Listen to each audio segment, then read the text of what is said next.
स्वागत है। ब्रेक के बाद शिलान्यास से पहले देश भर में दीपावली जैसा माहौल देखने को मिल रहा है। दिवाली मनाई जा रही है, दीपोत्सव की शुरुआत हो चुकी है। चाहे काशी के घाट हो, सरयू घाट हो अयोध्या के, या फिर राम की पैड़ी हो, या फिर उत्तर प्रदेश के कोने कोने की अगर बात करें, वहां पर लोग अपने घरों में दिए जला रहे हैं। और आज ऐसा नजारा देखने को मिल रहा है जैसे कि घर घर में दीपावली मनाई जा रही है। दीपावली में वैसे टाइम है, लेकिन आज जिस तरीके से उत्तर प्रदेश के मुख्यमंत्री योगी आदित्यनाथ ने अपील की थी, उसके बाद घर घर में दिवाली जैसा नजारा साफ तौर पर दिखाई दे रहा है।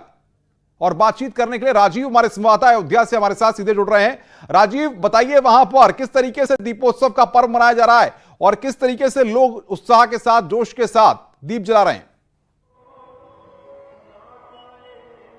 देखिए, मर्यादा पुरुषोत्तम भगवान राम की जन्मस्थली अयोध्या में मंदिर निर्माण की शिलान्यास और न्यू पूजन के कार्यक्रम के उत्साह में आप देख सकते हैं कि अयोध्या को बेहद भव्यता के साथ सजाया गया है और यहाँ पर भी दीपावली की तर्ज पर जगह जगह दीपोत्सव बनाया गया है। और पूरी तरह से आप देख रहे हैं, ये मुख्य मार्ग है जो हनुमानगढ़ी का है। यहीं से प्रधानमंत्री नरेंद्र मोदी हनुमानगढ़ी पहुंचेंगे, जिसके मद्देनजर आप देख सकते हैं कि फूलों से किस तरह से अयोध्या को कितनी भव्यता के साथ सजाया गया है। ये वो मुख्य मार्ग है। और दूसरी ओर आप देख रहे हैं कि जो अयोध्या वासी हैं, उन्होंने अपने घरों और प्रतिष्ठानों के सामने दीपक जलाकर रखा है। तो कुल मिलाकर अगर देखा जाए तो जो भव्यता और दिव्यता है वो आपको नजर आएगी। आप देख सकते हैं कि यह वही हनुमानगढ़ी है जहां पर प्रधानमंत्री नरेंद्र मोदी कल अयोध्या पहुंचने के बाद सबसे पहले आएंगे। तो वहीं अगर दूसरी और अगर गलियों की बात करें तो हम आपको मेन रोड पर ले चलते हैं। वहां आपको दिखाते हैं कि आप ये देख रहे हैं, ये मेन रोड को रास्ता जाता है। यहाँ पर कितनी दिव्यता और भव्यता के साथ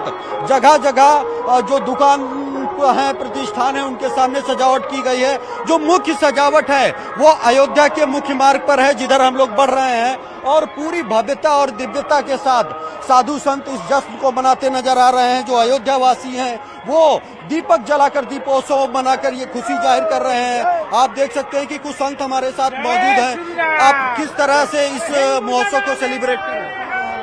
दिवाली का माहौल चल रहा है हमारे यहाँ।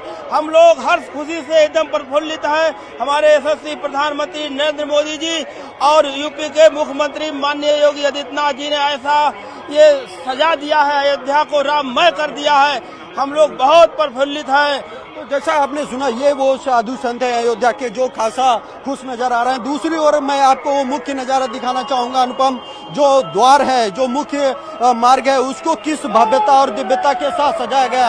आप देख सकते हैं कि चाहे घर हो चाहे प्रतिष्ठान, हर जगह दीपक लगाया गया है। और यही नजारा ये जो आप देख रहे हैं कि जो मुख्य मार्ग है, जो अयोध्या का हार्ट ऑफ सिटी कहा जाता है, उस ओर हम लोग बढ़ रहे हैं। और वहां पर आप देख रहे हैं कि किस तरह चाहे बूढ़ा हो या बच्चा हो, वो अपने घरों के सामने दीपक जलाकर इस जश्न को मनाता नजर आ रहा है। दीपावली के तर्ज पर आप देख रहे हैं कि न सिर्फ दीपक जलाया जा रहा है, कोई फुलझड़ी जला रहा है, कोई अनार छोड़कर इस जश्न को मनाता नजर आ रहा है। आप देख सकते हैं कि अब हम अयोध्या के उस मुख्य मार्ग पर आप पहुंचे हैं, जहां आप देखें कि कितनी भव्यता के साथ रंगा गया है। और जगह जगह यहाँ पर लाइटिंग तो की ही गई है। आज खास मौके पर मुख्यमंत्री योगी आदित्यनाथ ने जो अपील की थी कि अयोध्या में मंदिर के भूमि पूजन को लेकर पूरे देश में, प्रदेश में आज 4 और 5 अगस्त को लोग दीपक जलाएं, उसी का अनुसरण करते हुए आप देख रहे हैं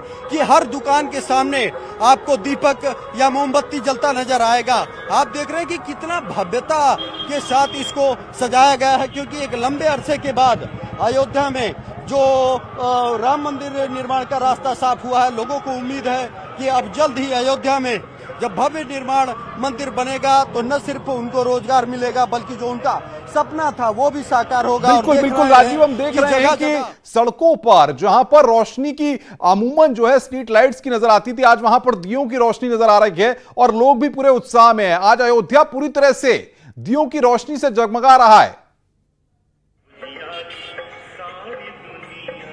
देखिए, यकीनन आप देखें कि के साथ हर घर पर भगवा झंडा लहरा रहा है, झंडे लगाए गए हैं। और जगह जगह आप देखिए जो मठ मंदिर है उनको भी बड़ी भव्यता के साथ सजाया गया है। और हर तरफ से आप देखिए ये मुख्य मार्ग है। इसी मार्ग से प्रधानमंत्री नरेंद्र मोदी कल अयोध्या की हनुमानगढ़ी की ओर पहुंचेंगे और जब सुबह अब कुछ ही घंटे बाकी हैं नरेंद्र मोदी के अयोध्या पहुंचने को लेकर, तो आप देख सकते हैं कि हर तरफ एक उत्सव जिस तरह से दीपावली के मौके पर मनाया जाता है उसी तरह पर आज अयोध्या में नजर आ रहा है। अयोध्या में कुछ इस तरह लग रहा है कि स्वर्ग स्वयं धरा पर उतर आया है। आप देख सकते हैं कि हर तरफ से बैरिकेडिंग के साथ पूरी सजावट की गई है और दूसरी ओर हर घर हर प्रतिष्ठान के सामने आपको दीपक जलता नजर आ रहा है। ये नजारा अनुपम सिर्फ अयोध्या की इन गलियों का ही नहीं बल्कि पूरी अयोध्या का है, फिर चाहे वो राम की पैड़ी हो या फिर प्रवेश द्वार से लगाकर अंतिम छोर तक। ये वो लोग हैं जो अयोध्या के लोग हैं जिन्होंने एक लंबे अरसे तक अयोध्या में भव्य राम मंदिर निर्माण का सपना सुजोया था और अब वो सपना उनका साकार हुआ है। आप देख सकते हैं कि कितनी भव्यता के साथ अयोध्या इस समय जगमगाती नजर आ रही है। जगह जगह पर आपको झंडे दिख रहे हैं। बिल्कुल बिल्कुल राजीव, हम आएंगे आपके पास, तस्वीरें भी आप हमें दिखाइएगा आगे। अमित गंजू हमारे संवाददाता कानपुर से हमारे साथ जुड़ रहे हैं। अमित बताइए, कानपुर में दीपोत्सव की शुरुआत हुई है, किस तरीके की तस्वीरें और किस तरीके का जोश लोगों का देख रहे हैं आप वहां पर?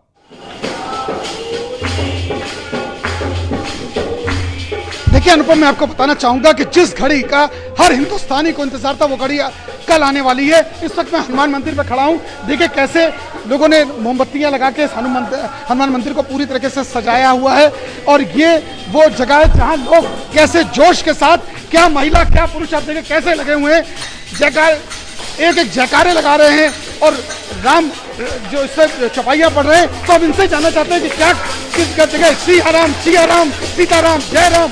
देखिए उम्र कोई तकाजा नहीं है।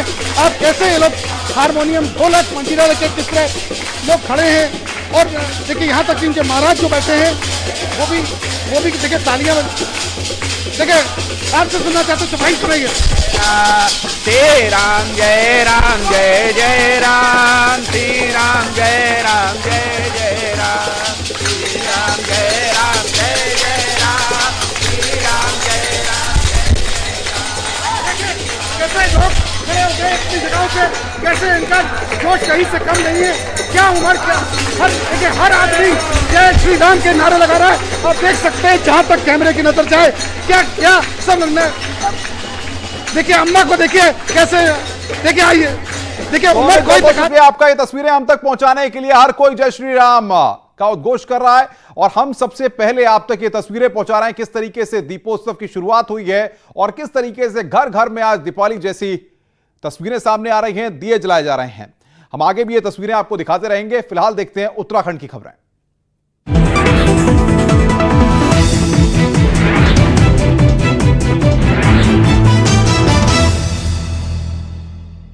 और सबसे पहले बात करते हैं बड़ी खबर की। उत्तराखंड में शासन ने अधिकारियों के ट्रांसफर किए हैं। यह बड़ी खबर इस वक्त हमारे पास आ रही है। शासन ने कई अधिकारियों के तबादले किए हैं।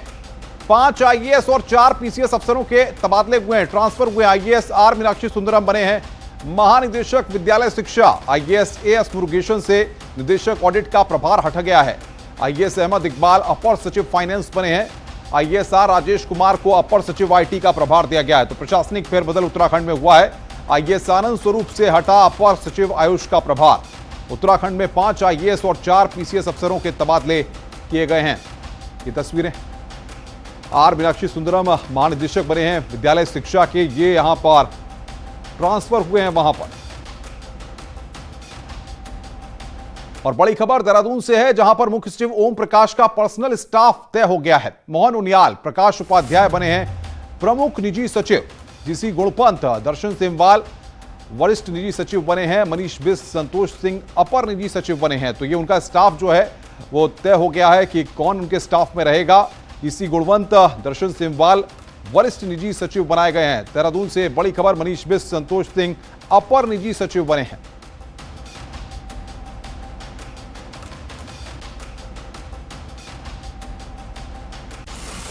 मुख्यमंत्री त्रिवेंद्र सिंह रावत ने मंत्रिमंडल के विस्तार को लेकर बीजेपी प्रदेश अध्यक्ष बंशीधर भगत के साथ मीटिंग पर पत्रकारों के सवाल पर कहा है कि हमारी मुलाकात तो रोज होती है, ये कांग्रेस नहीं है जहां मुलाकात होने पर भी बातचीत नहीं होती, ये बीजेपी है जहां मुलाकात न भी हो तब भी मुलाकात होती है।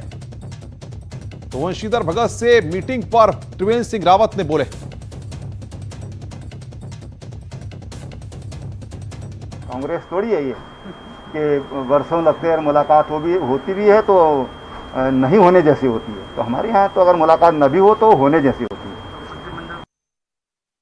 रुद्रप्रयाग से एक बार फिर पहाड़ी से मलबा गिरने की एक्सक्लूसिव तस्वीरें कैमरे में कैद हुई हैं। रुद्रप्रयाग केदारनाथ एनएच पर बांसवाड़ा के पास पहाड़ की दरकती हुई तस्वीरें सामने आई हैं, जिससे बाद से रुद्रप्रयाग गौरीकुंड एनएच को बंद कर दिया गया है।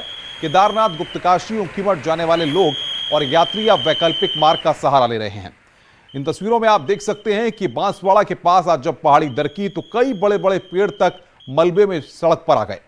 इन तस्वीरों में आप देखिए कि भूस्खलन के समय कितना भयानक मंजर वहां पर था।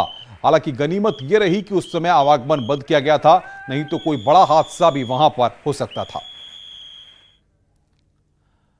चमोली से खबर है, जहां पर रुक रुक कर हो रही बारिश के चलते बद्रीनाथ हाईवे लामबगड़ के पास बंद है।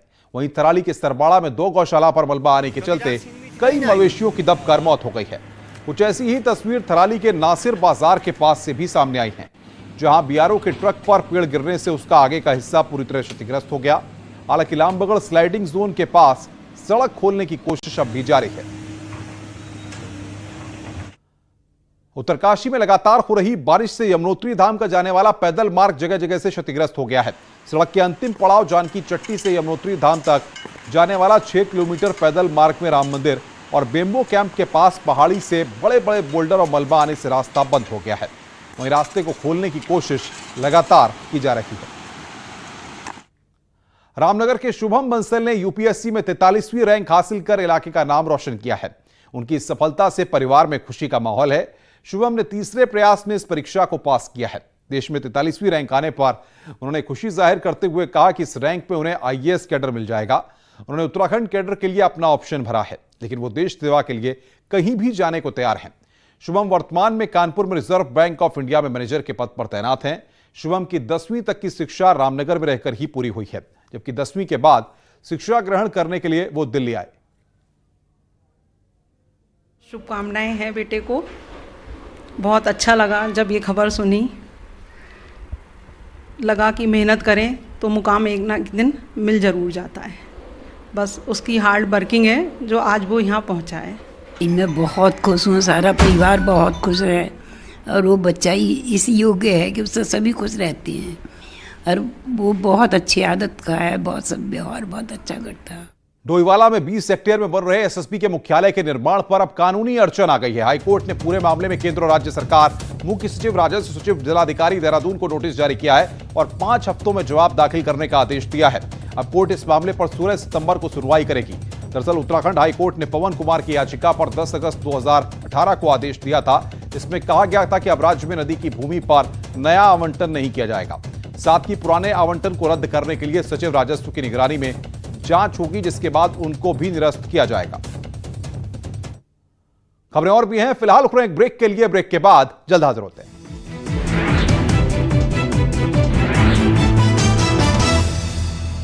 This news is co-powered by PolicyBazaar.com.